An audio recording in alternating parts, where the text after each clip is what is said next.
আসসালামু আলাইকুম, আশা করি প্রত্যেকে ভালো আছো। আজকে আমি এসেছি সাধারণ গণিতের পরিমিতি অধ্যায় থেকে আসা দিনাজপুর বোর্ড 2026 সালে যে সৃজনশীল প্রশ্নটা এসেছিল এইটা সমাধান করে দিব। আমি তোমাদের সাথে আছি মোহাম্মদ নাজিয়াত হাসান। আমার চ্যানেলে নতুন হয়ে থাকলে চ্যানেলটি সাবস্ক্রাইব করে পাশে থাকবে, তাহলে এই প্রশ্নটা সমাধান করে দেওয়া যাক। দেখো, এই প্রশ্নের উদ্দীপক কিছু ডাটা দেওয়া আছে, আলোকে প্রশ্নগুলো সমাধান করতে হবে।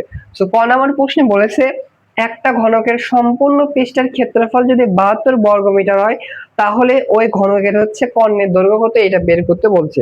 সো এই পরিমিতি অধ্যায়ের ক্ষেত্রে ম্যাক্সিমাম জাস্ট ফর্মুলা তুমি যদি জানো জাস্ট অ্যাপ্লাই করতে পারো, খুব সহজে অ্যান্সার চলে আসবে। সো দেখো কি দেয়া আছে, ঘনকের কর্ণের দৈর্ঘ্য দেয়া আছে। আমরা জানি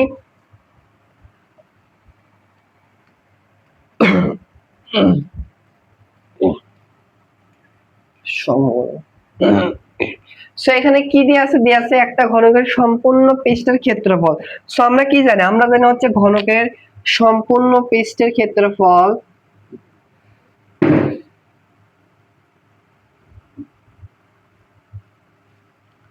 সম্পূর্ণ পৃষ্ঠের ক্ষেত্রফল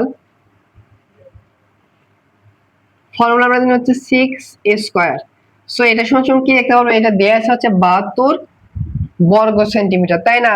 তাহলে দেখো আমাদের কি বের করতে বলছে, আমাদের বের করতে বলছে ওই ঘনকের কর্ণের দৈর্ঘ্য। আমরা জানি ঘনকের কর্ণের দৈর্ঘ্যের ফর্মুলা √3a। তাহলে আমাদের কিসের মান লিখবো, এর মান লিখবে। এর মান কোথা থেকে পাবো, এখান থেকে এর মান বের করার চেষ্টা করি। দেখো 72 কে ভাগ করলে কত হয়, দেখো 72 কে 6 দ্বারা ভাগ করলে হবে হচ্ছে 12।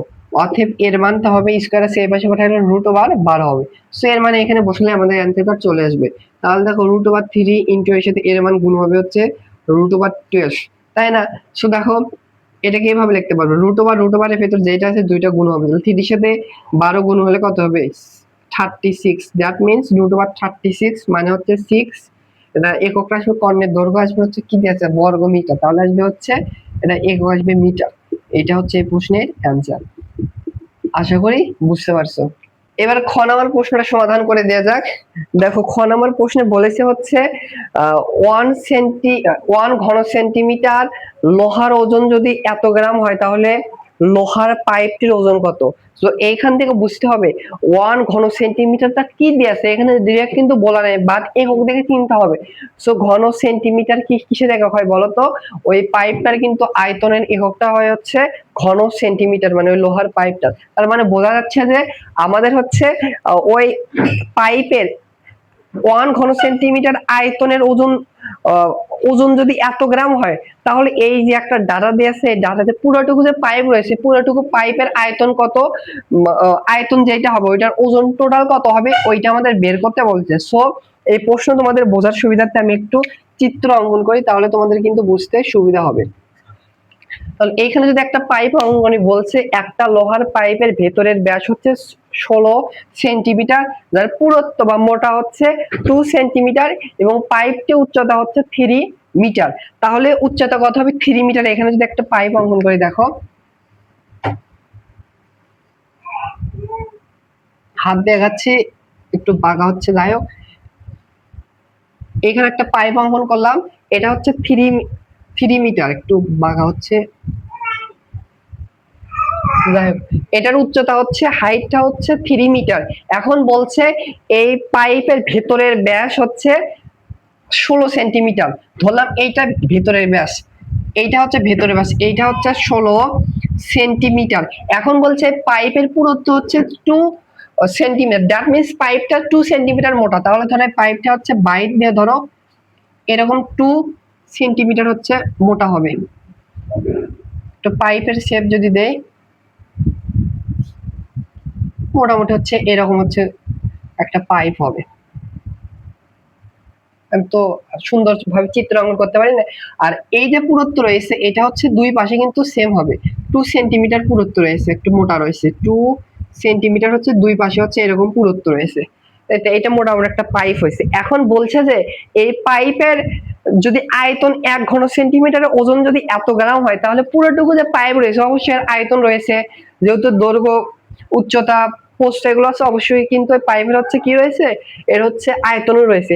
এখন বলছে এই পাইপের আয়তন কত, একটা জিনিস খেয়াল করো, এই লোহার পাইপের আমাদের ওজন কত এটা আমাদের টোটাল বের করতে বলছে। সো দেখো একটা ভালোভাবে যদি কোনো পাইপ হয়তো দেখছো এইভাবে গোল কিন্তু পাইপ হয়, পাইপের হচ্ছে চারিপাশে যেগুলো মানে এই চারিপাশে যেগুলো থাকে, আমি তো এটা হচ্ছে 2D চিত্র হয়েছে, 3D চিত্র হলে ভালোভাবে বোঝা যেত। চারিপাশে জাস্ট পুরুত্ব যে থাকে সেটা কিন্তু হচ্ছে তার ওজন থাকে। তার মানে আমি যদি একটু মার্ক করে দেখি আমাদের কতটুকু ওজন বের করতে বলছে, মানে আমাদের আয়তন কতটুকু বের করতে হবে, আমি যদি একটু মার্ক করে দেখি, দেখো জাস্ট পাইপের যে চতুর্পাশ দিয়ে হচ্ছে এরকম হচ্ছে, আমি ডট ডট ফোটা ফোটা দিই বুঝতে সুবিধা হবে, যে পুরুত্ব রয়েছে ফাঁপা অংশ বাদে এই পাইপের হচ্ছে চতুর্পাশে যে মানে হচ্ছে এরকম যে যে পুরুত্বটা রয়েছে, মোটা অংশটা রয়েছে, এইটুকুর আমার জাস্ট আয়তন বের করে ওইটুকুর ওজন কত হবে এইটুকু বের করতে বলছে। এখন একটা জিনিস খেয়াল করো, আমরা যে মার্ক করছি এরকম ডট ডট দিয়ে দিছি, বা পাইপের লোহার ওজন ওইটুকু শুধু ঘনত্ব, এটা কিভাবে বের করবো, দেখো আমরা কিন্তু আমাদের আয়তন বের করতে হবে। সো আমরা কিন্তু জানি হচ্ছে এই পাইপ বা সিলিন্ডারের আকৃতির কোন বস্তুর আয়তনের ফর্মুলা হচ্ছে পাই আর স্কয়ার এইচ, তাই তো। তাহলে আমাদের জাস্ট পুরোটুকুর ক্ষেত্রে বের করতে হবে, মানে আয়তন বের করতে হবে না, আমাদের বের করতে হবে একটু মার্ক করছে এইটুকুর আয়তন বের করতে হবে। তাহলে একটা জিনিস খেয়াল করো, এইটুকুর আয়তন কিভাবে বের করব, আমরা কোনোভাবে যদি এই পুরোটুকুর আয়তন বের করে থেকে যদি এই ফাঁপা অংশের আয়তন বাদ দিই, মাইনাস করি, তাহলে কিন্তু আমাদের হচ্ছে এই মার্ক করছে যেটুকু বা আমাদের যেটুকু লাগবে সেটুকু ক্ষেত্রফল বের করতে হবে। তাহলে আমরা প্রথমে আমরা হচ্ছে এটা হচ্ছে ধর কেন্দ্র, কেন্দ্র যদি হয় তাহলে আমাদের ব্যাস লাগবে না, কিন্তু আমাদের লাগবে ব্যাসার্ধ। তাহলে ব্যাসার্ধ আর কত হবে, এইটুকু আর হবে, এইটুকু আর আছে, এইটুকু আর নিয়ে কাজ করলাম, এই আর এর মান কিন্তু হবে এই ব্যাসের অর্ধেক, তাহলে হবে 8 সেন্টিমিটার, ব্যাস কিন্তু হবে 8 সেন্টিমিটার। আমরা প্রথমে যে কাজটি করব, আমরা হচ্ছে ফাঁপা অংশের প্রথমে এই পাইপের মধ্যে যে ফাঁপা অংশ রয়েছে এই ফাঁপা অংশের আয়তন বের করব, সেইখান থেকে ফাঁপা অংশ সহ পুরুত্ব সহ আয়তন মাইনাস করলে কিন্তু আমাদের এই কাঙ্ক্ষিত যেটুকু লোহার আয়তনের ওজন বের করতে বলছে সেটা বের করব। সো প্রথমে আমরা হচ্ছে এই ফাঁপা অংশের হচ্ছে আয়তনটা বের করি। সো ফাঁপা অংশের একটু যদি লিখি, ফাঁপা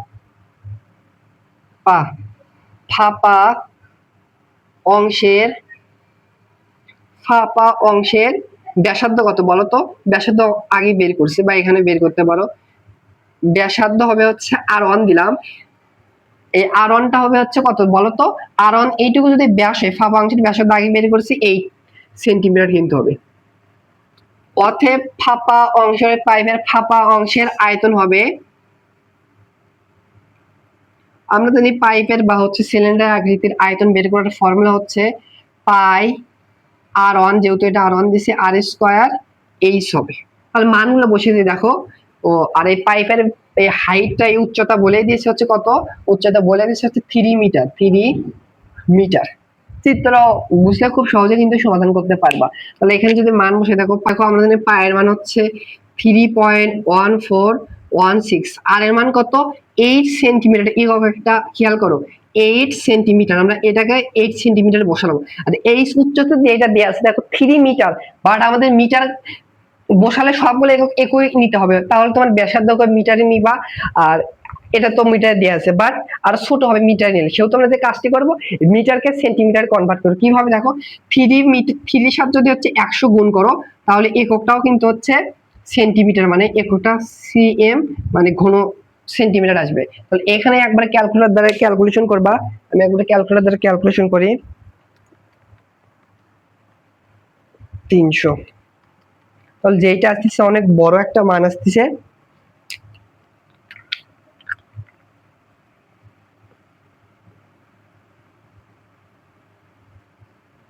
এটা হচ্ছে ঘন সেন্টিমিটার। এটা আমরা কি কি পাইলাম, এই ফাঁপা যে অংশ নাই এই ফাঁপা অংশের আয়তন পাইলাম।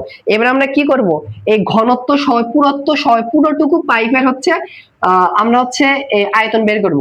অতএব পুরুত্ব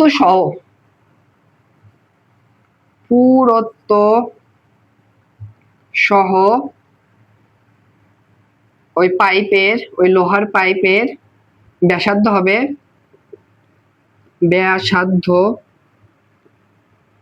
এটাকে আমরা হচ্ছে R2 দিলাম।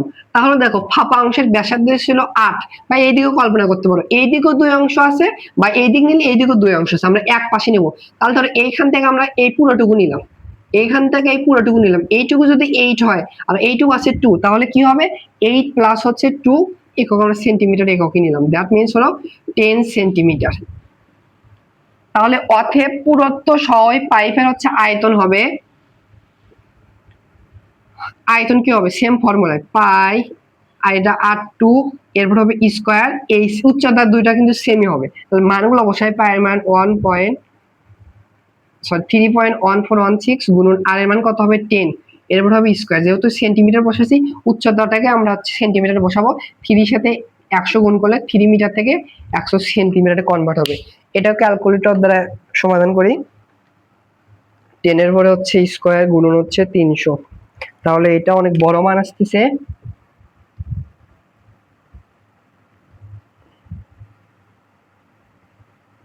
চুরানব্বই হাজার 246.77 এককটা আসবে হচ্ছে ঘন সেন্টিমিটার কিউব। এবার আমরা যে কাঙ্ক্ষিত অংশ এই গাঢ় মানে পুরুত্ব যে অংশটা রয়েছে জাস্ট বা লোহার অংশ যেটুকু রয়েছে ওইটুকু আয়তন বের করবে কিভাবে, আমরা এই পুরুত্ব সহ আয়তন থেকে এই ফাঁপা অংশের আয়তনটা মাইনাস দিলে আমরা লোহার অংশের কিন্তু আয়তন পাবো। এই সাইডে একটু আমি কষ্ট করে বের করার জায়গা হচ্ছে না, অতএব লোহার হচ্ছে আমি গণার প্রশ্নটা ওই পর্যন্ত সমাধান করে দিছি, এখন হচ্ছে ভিডিওটা হচ্ছে রেকর্ড হয়েছিল না, আমার ফোনে স্টোরেজটা ফুল হয়ে গেছে যার কারণে ভিডিওটা রেকর্ড হয়নি, এখন আবার তৈরি করতেছি। যাই হোক, সো দেখো আমি এখানে কিন্তু লিখতে চাইছিলাম হচ্ছে লোহার আয়তন কিভাবে পাবো, লোহার আয়তনটা পাবো হচ্ছে ওই পুরুত্ব সহ, লোহার পুরুত্ব সহ ওই আয়তন থেকে যদি ফাঁপা অংশের আয়তনটা বাদ দেয় তাহলে লোহার অংশের কিন্তু আয়তনটা পাবো। সেহেতু দেখো আমি লিখেছি, এটা কিন্তু আমি কিছুক্ষণ আগে বের করছি হচ্ছে পুরুত্ব সহ ওই লোহার আয়তন আর ফাঁপা অংশের আয়তন এত, পুরুত্ব সহ লোহার আয়তন থেকে মাইনাস যদি করে ফাঁপা অংশের আয়তন, তাহলে কিন্তু আমরা হচ্ছে লোহার যে আয়তন নির্দিষ্ট আয়তন ওইটা পাবো। তাহলে এটা থেকে যদি এটা মাইনাস করে দেখো 94,246.77 মাইনাস 60,318 তাহলে আসতেছে হচ্ছে 33,000, তাহলে কিন্তু আসতেছে হচ্ছে 33,000, কালি শেষ হয়ে যাচ্ছে, আমি আরেকটা মার্কার দিয়ে লিখতেছি, তাহলে কিন্তু আসতেছে হচ্ছে 33,929.2 এককটা আসবে সেন্টিমিটার কিউব। আমাদের এখন কি বের করতে বলছে, আমাদের বের করতে বলেছে হচ্ছে 1 ঘন সেন্টিমিটার লোহার ওজন এত হলে তাহলে এত ঘনমিটার এর ওজন কত, খুব সহজে বের করতে পারবো। দেয়া আছে হচ্ছে 1 সেন্টিমিটার কিউব লোহার আয়তন, সরি মানে এত আয়তনের লোহার ওজন বের করতে বলছে, ওজন দেয়া আছে কত, যদি হচ্ছে 6.5 গ্রাম হয় তাহলে এত গ্রামের ওজন কত হবে, অতএব 33,929.2 আয়তন বিশিষ্ট সেন্টিমিটার কিউব আয়তন বিশিষ্ট লোহার ওজন হবে। সো দেখো ওই কি নিয়মে 1 সেন্টিমিটার ওজন যদি এত হয়, এটা কিন্তু আরো বড়, সেহেতু এর সাথে গুণ হবে, 6.5 গ্রামের সাথে গুণ হবে, এটা 33,929.2 গুণ করলে এককটা আসবে কিন্তু গ্রামে এককটা আসবে, ক্যালকুলেশন গুলো আসতেছে হচ্ছে অনেক বড় একটা মান, এককটা আসবে গ্রামে, অনেক বড় একটা মান। একটা কাজ করতে পারি, এটাকে আমরা হচ্ছে আরো ছোট এককে কনভার্ট করার জন্য 1000 দ্বারা ভাগ করলে কেজিতে কনভার্ট হবে, সো এটাকে জাস্ট 1000 দ্বারা ভাগ করবা, তাহলে ছোট একক আসবে কেজিতে কনভার্ট হবে, তাহলে আসছে হচ্ছে 220 কেজি 20.53 কেজি আসবে। সো এইটা আনসার দিতে পারো, এইটা আনসার দিতে পারো। সো আশা করি বুঝতে পারছি, এটা হচ্ছে এই প্রশ্নের অ্যান্সার। গ নাম্বার প্রশ্নটা সমাধান করে দেওয়া যাক। দেখো গ নাম্বার প্রশ্নে বলছে সিলিন্ডারটির বক্রতলের ক্ষেত্রফল নির্ণয় করো। তো দেখো এই প্রশ্নে কি বলছে, একটা লোহার পাইপ ছিল, সেটাকে কি করছে পরে ওই লোহার পাইপকে গলিয়ে 4 সেন্টিমিটার ব্যাস বিশিষ্ট একটি বৃত্তভূমিক সিলিন্ডার তৈরি করা হলো, মানে যে পাইপটা ছিল পাইপের উচ্চতা ব্যাস ছিল এত সেন্টিমিটার এবং হচ্ছে এত পুরুত্ব ছিল এবং এত উচ্চতা ছিল, ওইটাকে কি করছে বলে একটা সিলিন্ডার তৈরি করছে। সো ধরো একটা পাইপ ছিল হচ্ছে আগের ব্যাস ছিল হচ্ছে এত, ব্যাসার্ধ তাহলে 8, আর এখন সেটার ব্যাসার্ধ সিলিন্ডারের ব্যাসার্ধ করছে 4। তার মানে পাইপটা কিন্তু মোটা ছিল, পাইপটা ধরো এরকম মোটা পাইপ ছিল, মানে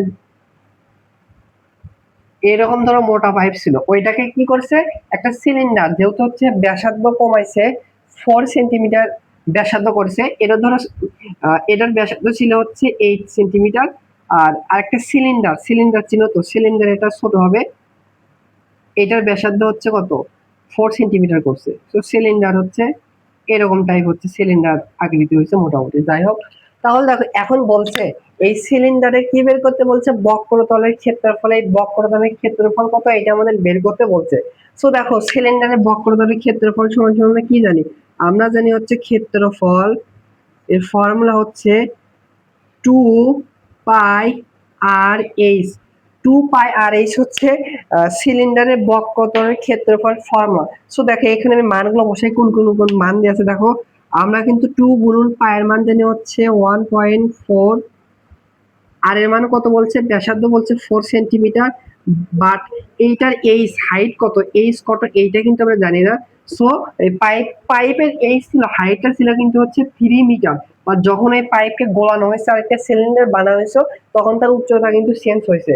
এই উচ্চতা কিভাবে বের করবো, সো এইখান থেকে তোমার একটা জিনিস বুঝতে হবে, একটা পাইপের বা একটা লোহার আগের যে আয়তন ছিল, পরবর্তীতে ওইটাকে গলে যদি আরেকটা কিছু যতক্ষণ না পর্যন্ত ওই লোহার ভিতর অন্য কিছু বা ধাতু মিক্স না করা হচ্ছে ওইটার আয়তন সেম থাকবে। সেহেতু এই আগের এই পাইপের আয়তন যেটা ছিল সিলিন্ডারের আয়তনও কিন্তু ওইটাই হবে। সো আমরা কিন্তু খ হতে পাইছি লোহার পাইপের আয়তন ছিল এত, এটা খ হতে পাইছি। ওইখান থেকে আমরা আবার লিখতে পারবো হচ্ছে এই সিলিন্ডারের আয়তন যেটা, সিলিন্ডারের আয়তনের ফর্মুলা আমরা জানি হচ্ছে πr²h। এইখানে কিন্তু দেখো এইচটা আছে, আমরা এইচটা বের করে এখানে বসে দিলে কিন্তু হবে। সেহেতু আমরা যে কাজটি করেছি এইচ সমান লিখতে পারো πr² যদি এই পাশে পাঠাতে ভাগ হবে, তো পায়ের মান এত, আর আর এর মানে কিন্তু হচ্ছে 4 সেন্টিমিটার বসিয়ে দিয়েছি। সো এখানে যদি এইটুকু যদি ক্যালকুলেশন করো তাহলে আসে কিন্তু হচ্ছে এইচ এর মান কিন্তু আসে হচ্ছে 675 সেন্টিমিটার। এইবার এখানে যদি বসাই তাহলে আমাদের অ্যান্সার চলে আসবে। এখানে যদি বসাই 675, তাহলে এর ক্ষেত্রফল আসবে, ক্যালকুলেটর সাহায্যে যদি এটা একটু বের করি, 2 গুণন পাই গুণন হচ্ছে 4 গুণন 675, তাহলে আসতেছে হচ্ছে 16,964.40, এককটা আসবে হচ্ছে বর্গ সেন্টিমিটার, মানে সেন্টিমিটার স্কোয়ার। তো এই প্রশ্নের অ্যান্সারটা হচ্ছে এইটা। আশা করি বুঝতে পারছো।